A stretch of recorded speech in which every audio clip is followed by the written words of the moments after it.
Señor. Bueno, si nos hemos ya saludado, nos ubicamos en nuestros puestos. Bienvenidos a todos nuevamente. Queremos escuchar lo que el Señor tiene que hablarnos en este día. Bienvenidos. Damos gracias al Señor. Gloria al Señor. Gloria al Señor. Amén. Así que al final usted, si quiere conversar un poquito más con su hermano, que se queda, nos sentamos por allí y empezamos una buena tertulia para saber cómo nos fue en el cierre del año y el inicio de año. Así que ahora vamos a escuchar la palabra del Señor y nos preparamos para ello. Amén. ¿Estamos listos? Gloria al Señor. Gloria al Señor. Si tiene su Biblia a mano, bueno, vamos a estar acercándonos a la palabra para que el Señor nos hable. Bienvenido, hermano César, gracias. Feliz año, hermanos. Dios me lo bendiga. En la mañana de hoy deseo compartir con ustedes un tema. Es un tema que he estado dando vueltas en mi cabeza desde hace un buen tiempo atrás. Pero quiero decirles, hermanos, que con mucho temblor o con mucho temor posiblemente puede estar planteando esto en esta mañana.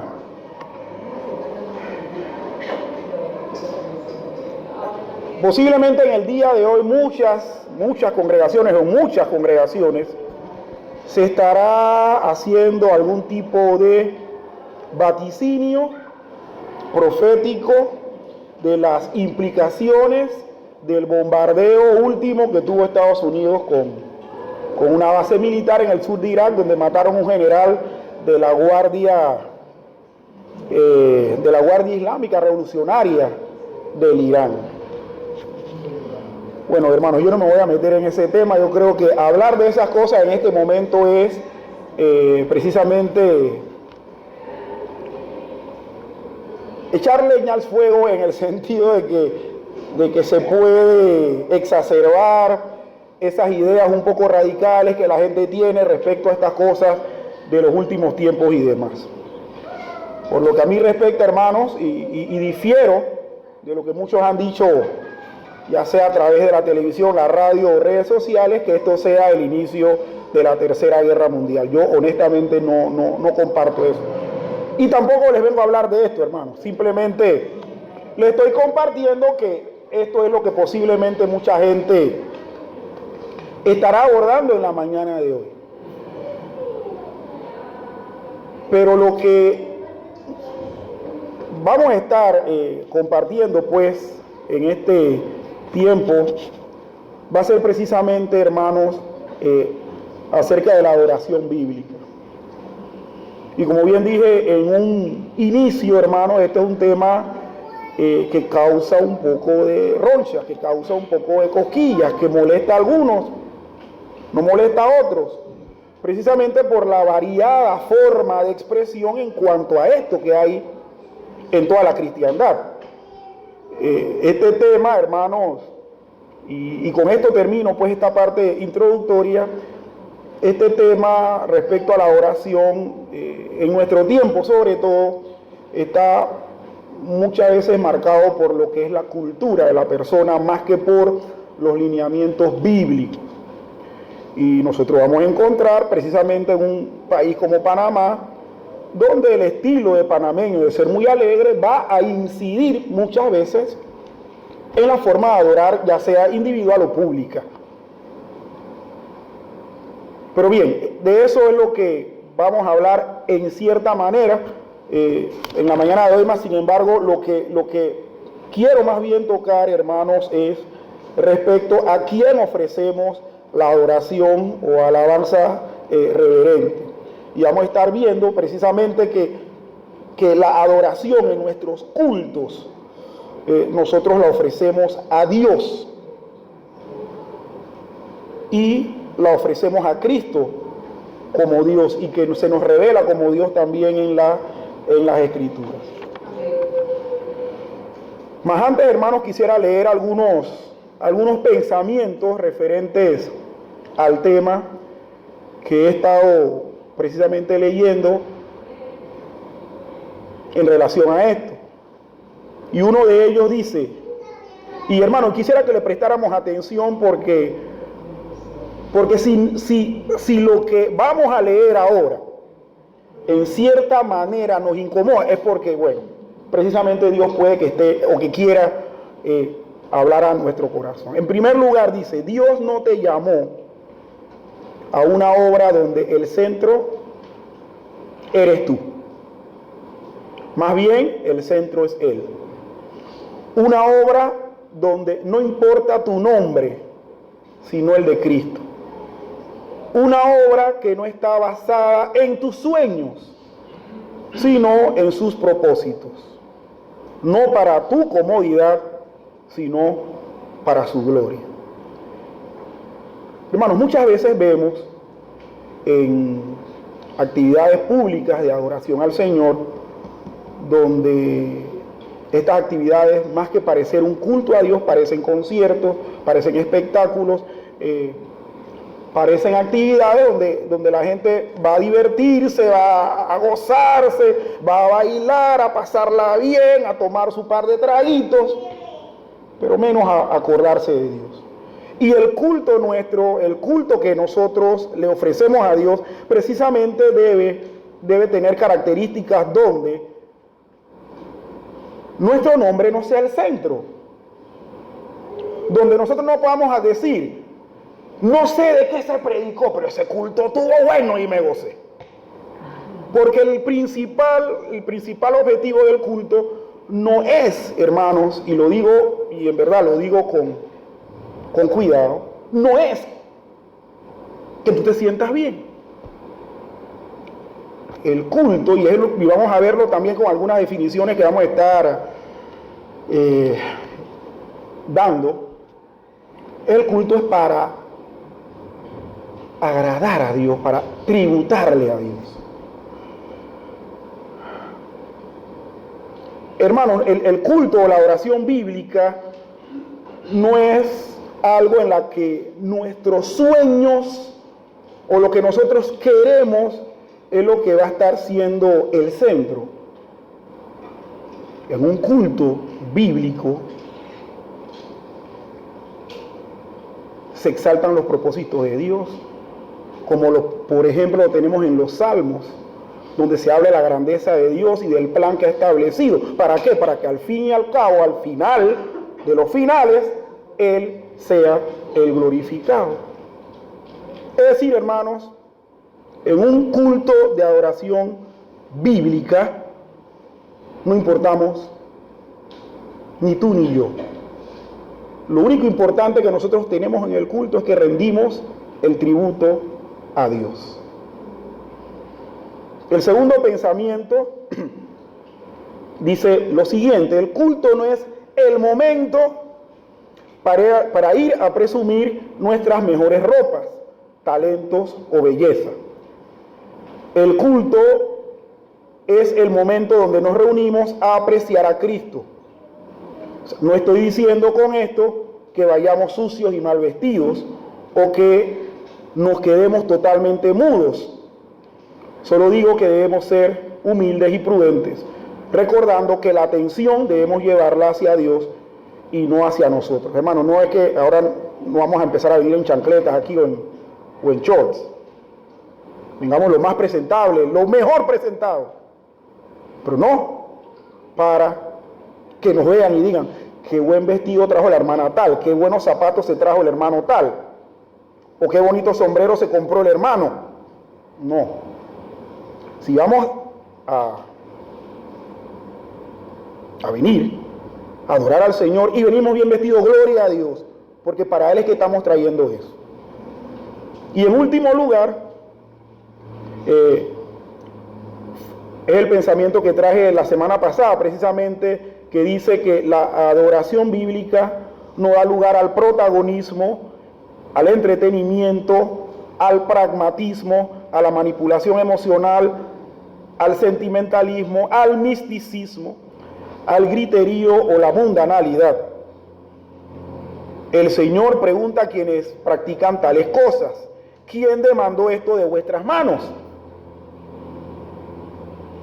Si no tenemos la respuesta, Él puede callarnos como lo hizo con Nadab y Abiú por ofrecer fuego extraño que Él no les mandó. Debemos adorar voluntariamente al Señor, pero no según nuestra voluntad. Con esto, hermanos, volvemos y reafirmamos la idea. O sea, el culto no es para nosotros, el culto es para Dios. Seguidamente, hermanos, quiero leer dos definiciones y con eso entonces pasar a los textos de la Biblia. En primer lugar, quiero definir la palabra adoración.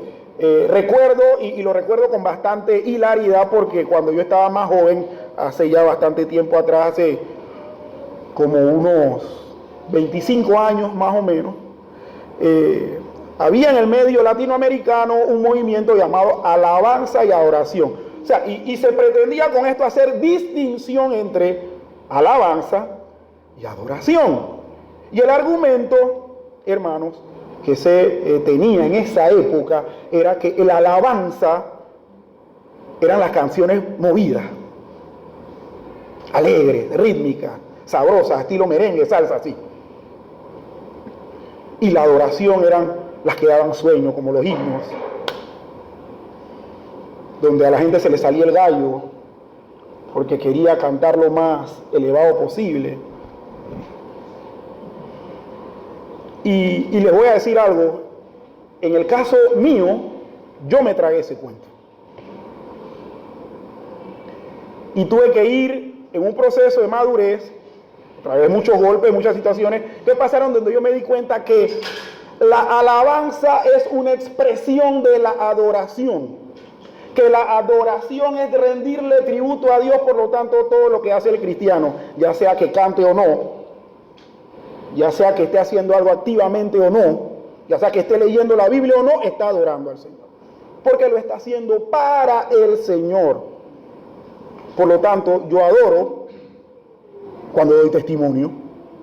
Yo adoro cuando canto, yo adoro cuando no lo hago, cuando leo la Biblia, cuando estoy trabajando, cuando estoy en la calle en medio de situaciones de tentación y pecado, y cuando por amor a Dios se resiste eso, entonces estamos en adoración. Pero en aquella época, como les dije, la idea era que el culto es de adoración. No, a ese no voy porque ese es un culto lento, las canciones están lentas y aburre y da sueño. Pero el culto de alabanza, ese sí, porque a ese sí hay gozo, allá va zapateo, va a haber movimiento, va a haber sudadera. Y vamos a ver por la Biblia que no es así. Cuando usted alaba a Dios, usted lo está adorando. Ya sea que lo haga rítmica y movidamente o lentamente. Y ya sea que no esté cantando, usted está adorando a Dios. ¿Y qué dice la definición de adoración?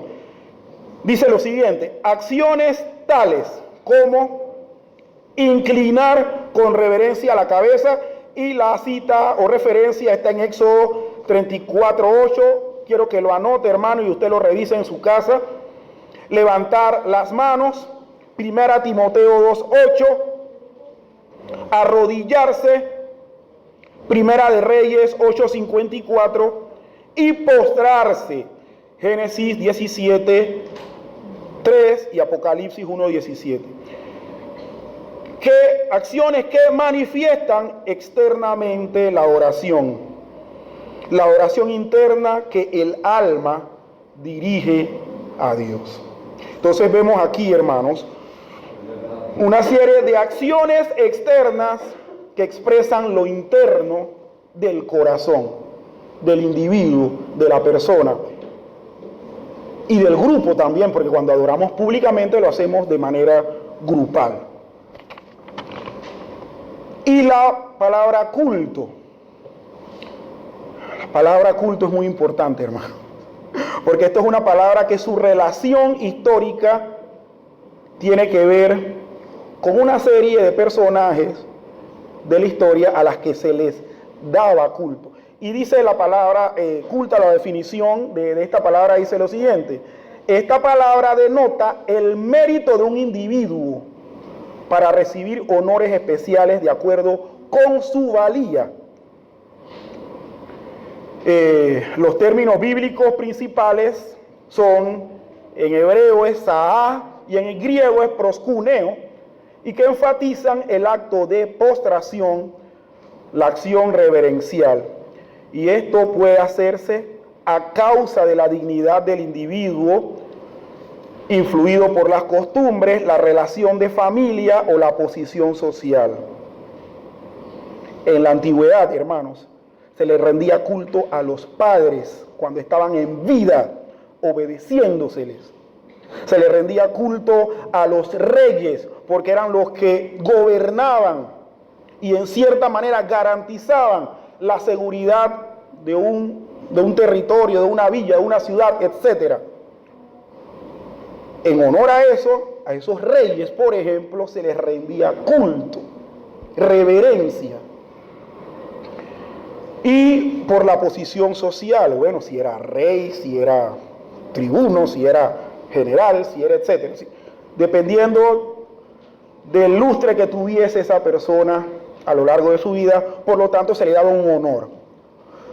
Todos estos atributos se le aplican a Dios, porque Él es nuestro gobernante, Él es nuestro creador o Padre al cual debemos de darle honor, porque nos garantiza un montón de cosas y porque al fin y al cabo Él tiene la gloria y la honra para eso. Entonces, entendiendo esta palabra última, culto, hermanos, nosotros debemos nada más tener en mente que cuando venimos a adorar a Dios, a un culto público, le estamos rindiendo tributo a Dios por méritos que Él tiene, que jamás los va a dejar de tener y que usted ni yo, por más que queramos tenerlo, jamás lo vamos a tener. Porque es un tributo. El que tributa jamás va a poder ser como al que le está tributando algo. Entonces, hermanos, en esta idea pues de adoración bíblica, tenemos que estar con la idea de que, bueno, acercarse a Dios para adorarlo, ya sea individualmente o en grupo, es un privilegio.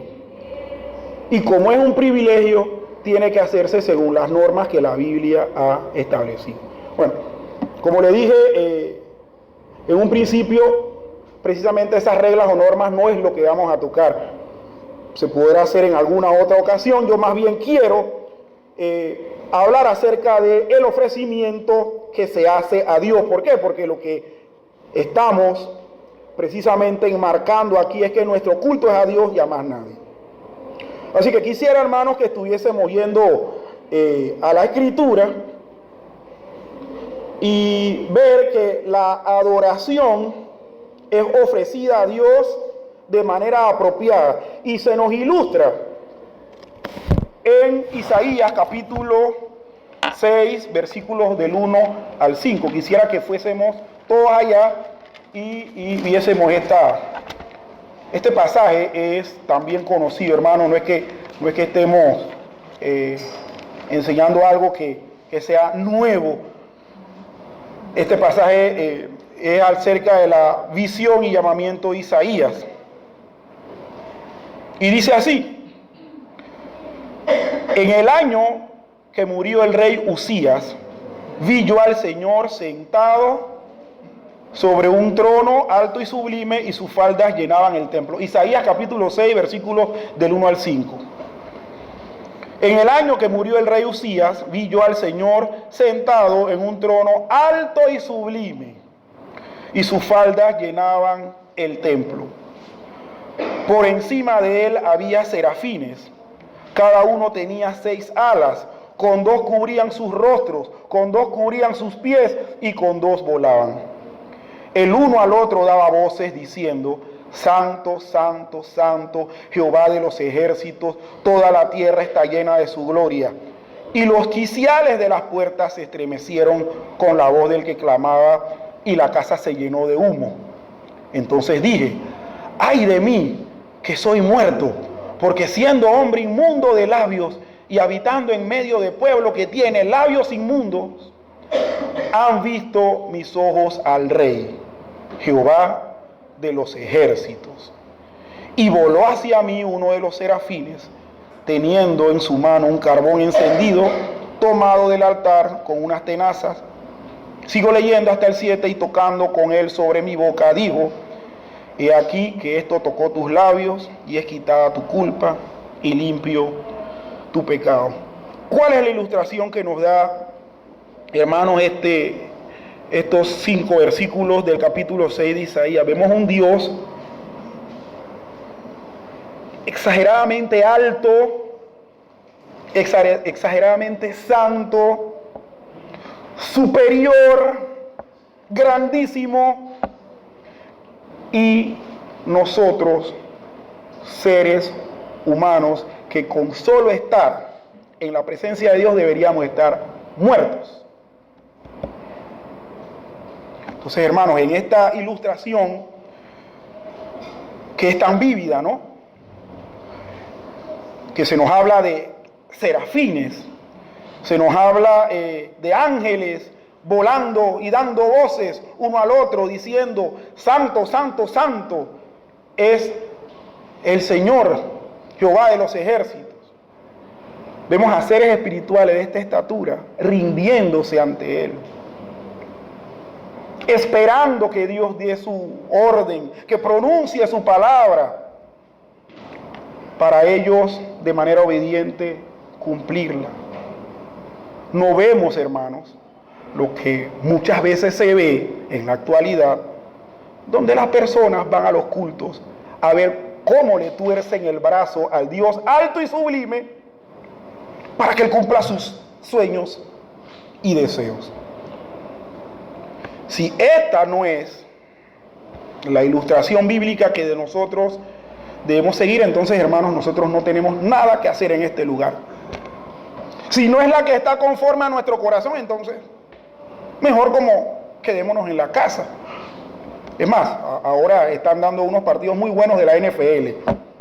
Pudiera ser bueno para quedarse en la casa, autogratificarse y viendo a ver qué quarterback es el que gana y los playoffs y se dirige hasta el Super Bowl. Pero, hermanos, aquí vemos que Isaías, en eso de ser llamado por Dios, tiene una visión donde dice que en el año que murió Usías, él vio al Señor sentado sobre un trono alto y sublime, y que todo lo que estaba alrededor de él decía, santo, santo, santo. No había otra cosa que se dijera. No había cabida para sueños, no había cabida para deseos de autorrealización. Estaba solamente el querer exaltar al Señor. Esta alabanza ofrecida a Dios de manera apropiada, hermanos, se nos enseña. Y precisamente hay un margen de salmos que nos enseñan esto, de ofrecer a Dios apropiadamente a oración. Y son los salmos del 95 al 100, pero no los vamos a leer todos. Vamos a leer el último de ellos, el Salmo 100. Quisiera que me acompañaran también. Salmo 100. Dice este salmo, exhortación a la gratitud. Cantad alegres a Dios, habitantes de toda la tierra. Servid a Jehová con alegría, venid ante su presencia con regocijo, reconoced que Jehová es Dios. Él nos hizo y no nosotros a nosotros mismos. Pueblo suyo somos y ovejas de su prado. Entrad por sus puertas con acción de gracias, por sus atrios con alabanza, alabadle, bendecid su nombre. Y dice al final, ¿por qué? Porque Jehová es bueno, para siempre su misericordia y su verdad por todas las generaciones. ¿Qué se enseña en este salmo, hermanos? Que tenemos que cantar, que tenemos que servir, que tenemos que reconocer a Dios por sobre todas las cosas, Primeramente porque Él nos hizo y no nosotros a nosotros. O sea que hay un mérito, que Él es el creador. Fuésemos nosotros co-creadores, entonces no tendríamos que venir a adorar a Dios. ¿Qué más dice? Que somos su pueblo y ovejas de su prado. Miren, hermanos, cuando usted vea en la Biblia la figura de la oveja, no sienta que es un símbolo para que usted se sienta contento, es para que se humille.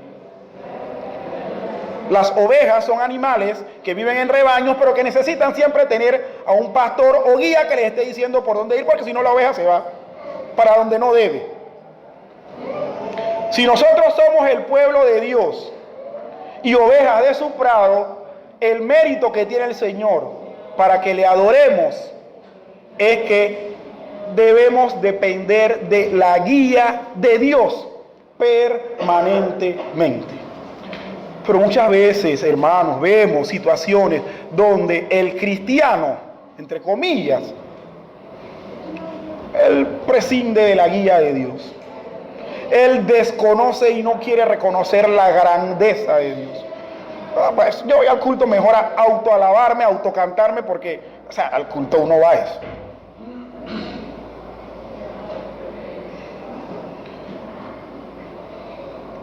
Y donde la oración a Dios es ofrecida apropiadamente, la vemos proclamada, hermanos, es en Apocalipsis capítulo 4, versículos del 8 al 11. El citar Apocalipsis, hermanos, no tiene nada que ver con este conflicto de guerra que hay.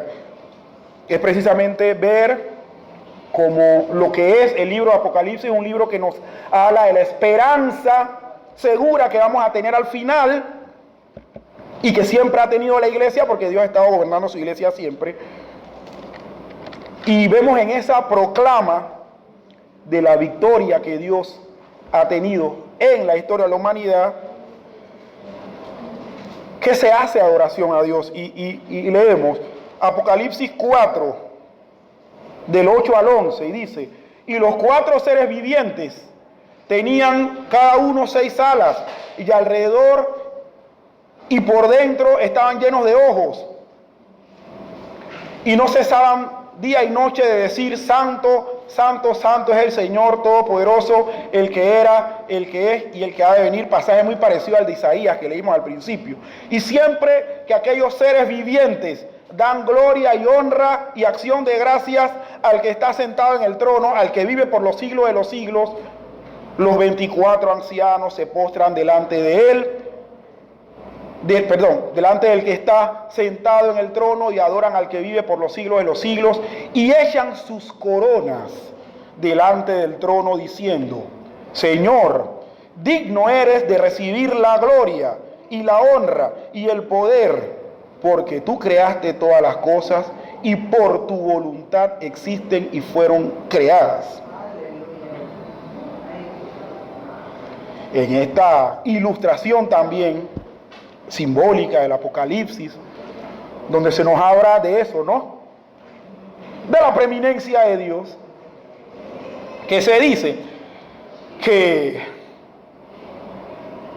los seres vivientes, los ángeles, estaban adorando a Dios, diciéndole: santo, santo, santo, eres tú, Señor Todopoderoso. Y dice que aquellos que tenían algo que rendir, en el caso de los 24 ancianos, dice que echaban sus coronas. Si tenían algún mérito, algún poder, todos lo ponían al frente del Señor, porque esas coronas no son nada ante la presencia del Señor. Hermano, cuando usted viene acá, cuando yo vengo acá, debemos precisamente venir a una actitud de humildad.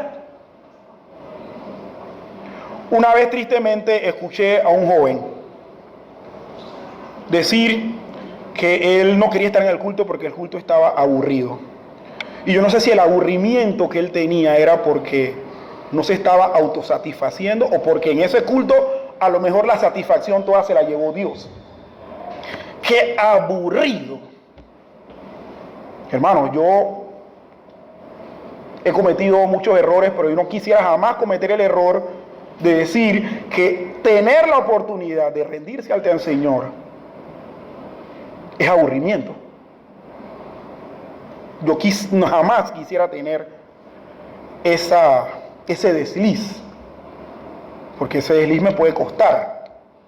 Me puede costar que el Señor chasquee sus dedos, pues, y me desaparezca inmediatamente por atrevido. La oración y el culto a Dios, aún hasta en expresiones como esa, se nota si se tiene o no, y si es bíblica o no, y si es conforme a lo que la Biblia traza. Pero bien, hermanos, nosotros también vemos en la palabra que a la segunda persona de la Trinidad, a Cristo, se le ofrece también adoración apropiada como Dios. Y vamos a ver, hermanos, que a lo largo del Nuevo Testamento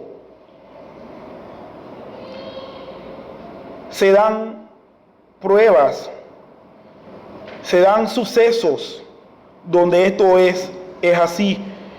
Y el primero es en Mateo capítulo 2, versículos 1 y versículo 11. Mateo capítulo 2, versículo 1 y 11, que es la escena de la visita de los magos, de aquellos sabios que vinieron de Oriente a buscar al rey que había nacido entre los judíos. Y dice el versículo 1, cuando Jesús nació, precisamente mañana es día de Reyes, así que viene al caso. Dice, y cuando Jesús nació en Belén de Judea, en días del rey Herodes, vinieron del oriente a Jerusalén unos magos. Vamos al 11. Y al entrar en la casa, ¿quiénes? Los magos. Que de hecho no era que hacían magia, hermano, eran gente que estudiaba las estrellas y todo lo demás, pero magia así como ve Dick Copperfield no. Y al entrar en la casa, vieron al niño con su madre María y postrándose lo adoraron y abriendo sus tesoros le ofrecieron presentes, oro, incienso y mirra. Hermanos, vamos a ver en todos estos pasajes que a Jesús, al Cristo, se le adora. Cuando venimos al culto, venimos a adorar también al Hijo de Dios. Mateo capítulo 8, versículo 2, lo adoró un leproso.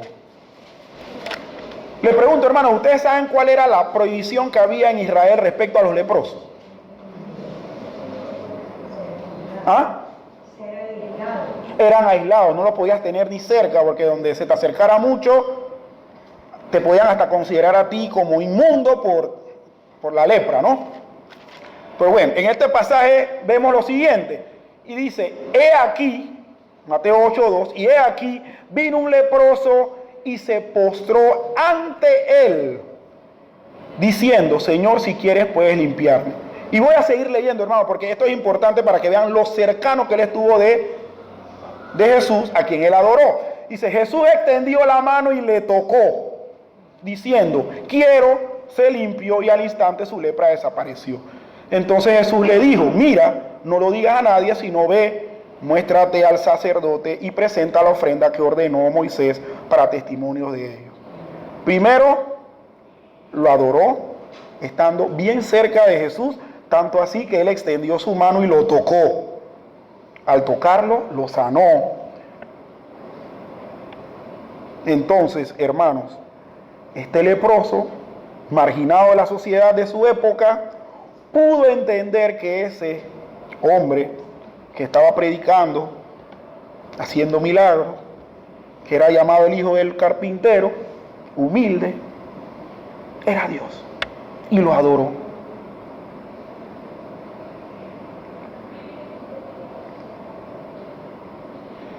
Miren, el Señor es un Dios tan cercano y lo manifiesta en la humanidad de Cristo, que Cristo tuvo contacto con cuanta gente indeseable pudo haber tenido, y esa gente indeseable, hermano, fue la que precisamente le ofreció adoración a él, que él recibió de muy buena gana,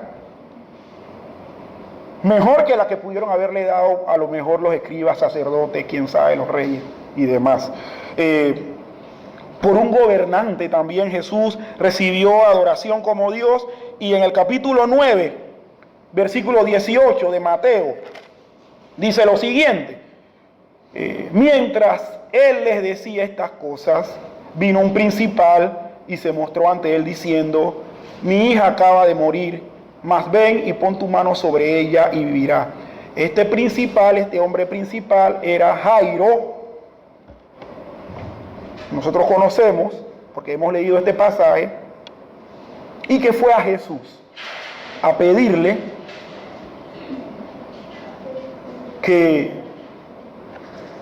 tuviera misericordia de la hija recién fallecida. Ese hombre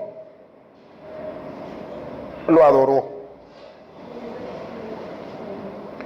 Ese hombre se rindió ante él. Muchos dirán, bueno, fue para pedir un favor. Claro, ¿quién no va a andar cepillando el zapato, no lamboneando ahí para que te hagan el favor? No, pero difícilmente un principal de la sinagoga iba a hacer lo que hizo él para que todo el mundo lo viera y luego ser sometido a juicio y demás, y ser, qué sé yo, execrado por la sociedad y que lo estuvieran culpando de que andas con ese Galileo. ¿Qué te pasa? Tu nivel no está para eso. Hubo un reconocimiento de esa divinidad y lo adoró. Jesús también fue adorado por sus discípulos. Y en el capítulo 14, ahí mismo de Mateo, estamos en Mateo, hermano. Capítulo 14 de Mateo, versículos 22 y 33. 14, 22 y 33. Dice: enseguida Jesús hizo a sus discípulos entrar en la barca e ir delante de él a la otra ribera, entre tanto que él despedía a la multitud. El 33. Entonces los que estaban en la barca vinieron y le adoraron, diciendo: verdaderamente eres Hijo de Dios. ¿Qué pasó aquí? Jesús despidió a sus discípulos, les mandó a cruzar el mar. Jesús se quedó. En la noche, en alta mar, se formó una tormenta. La barca se estaba anegando, estaba por hundirse, y aparece Jesús en medio de las aguas, calmando la tempestad, tranquilizando a todo el mundo.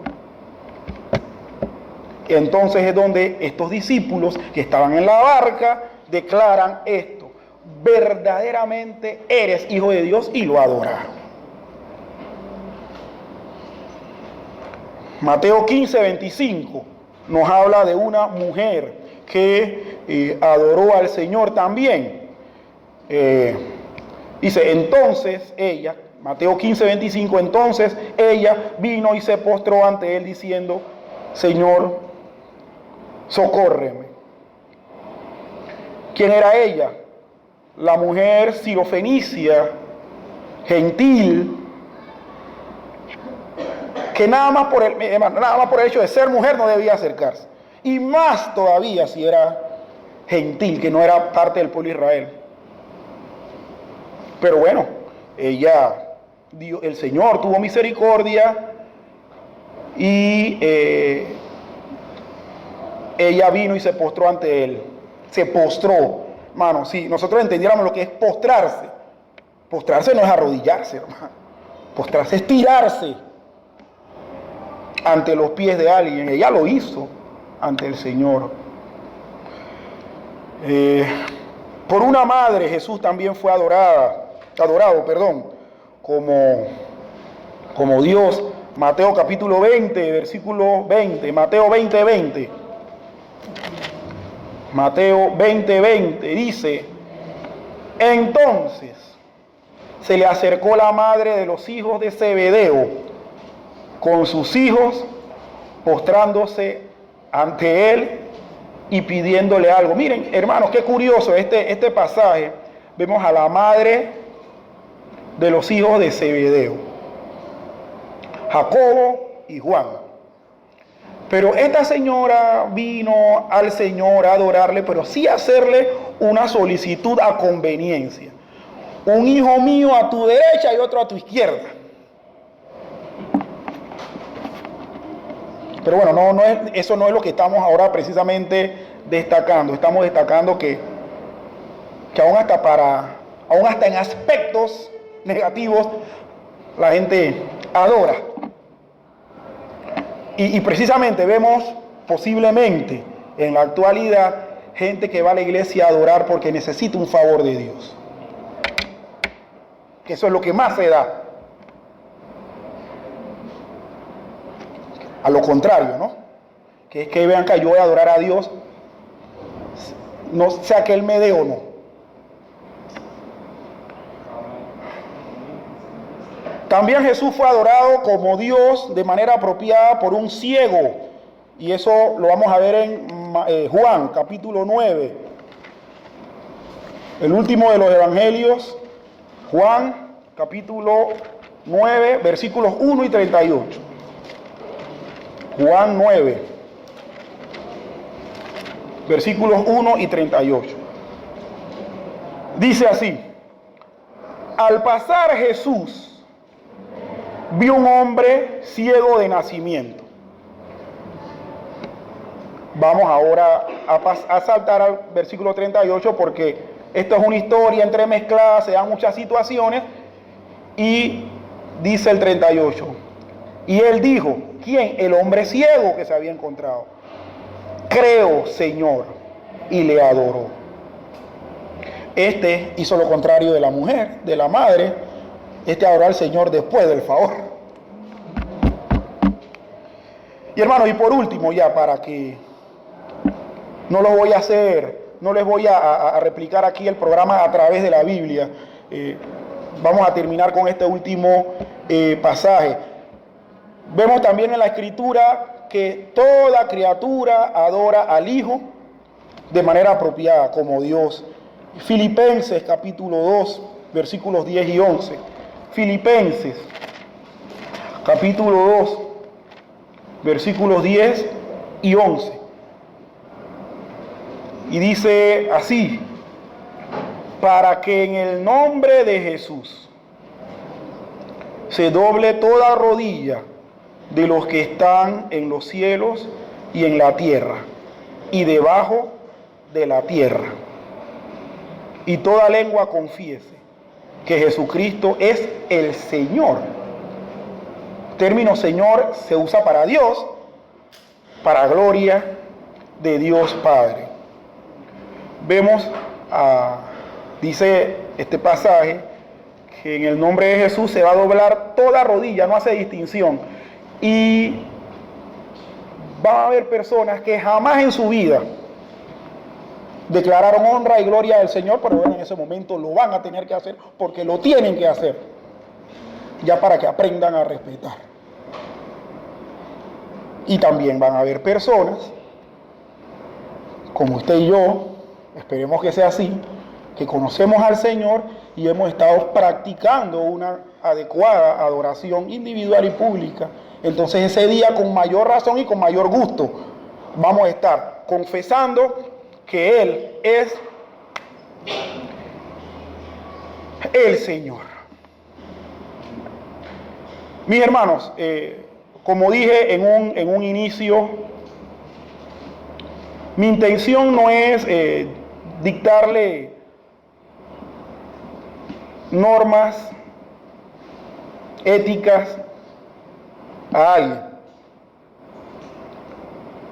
Donde yo lo haga voy a ser el más grande de los hipócritas, porque yo cometo errores y pecados a diario.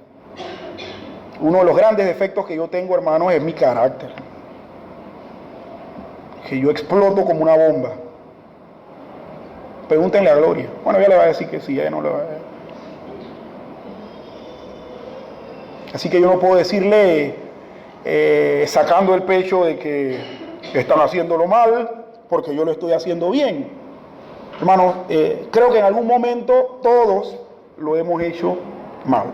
El deseo es que en este año 2020 nosotros vayamos a las Escrituras y veamos en la Biblia las reglas o normas bíblicas en cuanto a la forma de adorar bíblicamente. Ejemplo ya hemos visto.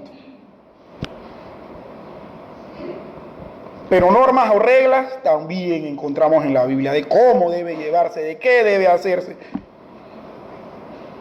Que debe ser totalmente, hermanos, dejado a un lado nuestro propio mérito y exaltar única y exclusivamente a Dios.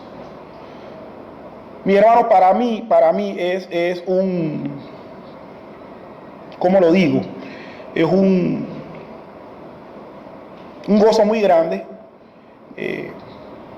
poder hacer esto, poder comunicar a los demás las cosas, poder expresar ideas, qué sé yo, intercambiar, conversar. Para mí esto es un privilegio. Pero cuando se trata de este tema de la oración, hermanos, sí quiero que todos juntos, eso sin decir, bueno, yo tengo una mejor postura o una mejor definición o una mejor interpretación que tú, no. Todos juntos, a la par, en un solo cuerpo, nos dirijamos por ese mismo sendero que es de que las reuniones nuestras sean para que única y exclusivamente sea Dios adorado. Más nadie. Le voy a decir algo y ya con esto termino. Yo entre los pensamientos que yo suelo tener, dije que me iba a molestar si después de alguna participación en el culto y demás, alguien se acercaba a mí y me felicitaba. Yo, hermano, no lo haga. Usted no tiene que felicitarme a mí ni a nadie. Glorifique al Señor, porque al fin y al cabo lo que se habló, lo que se cantó, lo que se hizo fue para recordarnos lo importante que Dios es en nuestra vida. Señor les bendiga, hermano.